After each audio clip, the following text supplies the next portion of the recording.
I've said it before and I'll say it again. This Spain team, greatest international team of all time without a shadow of a doubt. The only thing that's going to catch up with them is time. Spain have never played a team like the France of '98 to 2000. I've said it so many times, this is one of the worst eras of international football there's ever been. I mean, just look at the teams that Spain have had to beat to win these last 3 tournaments. I mean, Euro 2008, I don't think there was one quality opponent in that tournament. 2010, I would probably say only Germany were a real top-level team that they had to face. And even in Euro 2012, I don't think there was really that many outstanding teams in the tournament.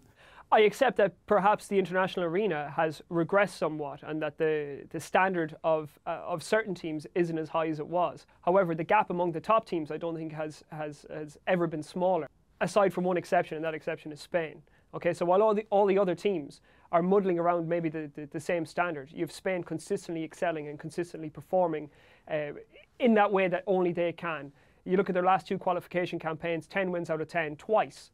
They conceded 2 goals at the World Cup in 2010. And one of Spain's chief strengths as well, and one that France couldn't overcome, is that regeneration, that replenishment, and that replacement that goes on in teams.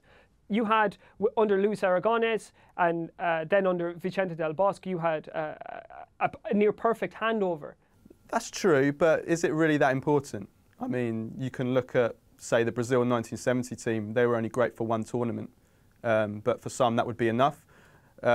Spain will have never faced a team with a defence like France had in '98. I mean, Lilian Thuram, Vicente Lizarazu, Laurent Blanc, Marcel Desailly. I mean, that is one of the greatest, I would say, after some of the great Italy defences, that is one of the best backlines that the sport has ever seen. I would like to see Spain try and break down that defence, especially a defence that's anchored in midfield by Didier Deschamps, who was just an unbelievable player.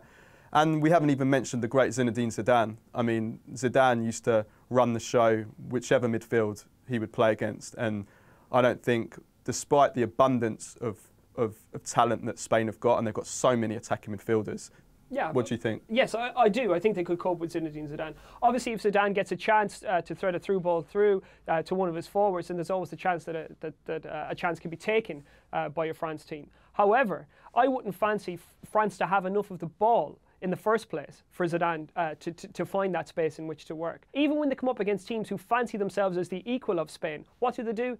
They hold them at arm's length by keeping the ball. That's one thing that the France team never really relied upon. They were very, very dexterous tactically under Jacques and under Lemaire. But they never monopolised possession. That's not true. If you look at the stats, I think Zidane, Deschamps, Vieira, Pires when he played. I mean, remember, Vieira and Makelele struggled to even get into that midfield. That's how strong that France midfield was. I think France have the weapons to be able to deal with Spain. Physically as well, I think Spain, one of their best weapons is being able to retrieve the ball. They're pressing. Physically, France with so many athletic players, Thuram, Desailly, Vieira, Makelele, you know, that side of the game, I think they could match Spain. Match and no more, Carlo, is what I would say to you.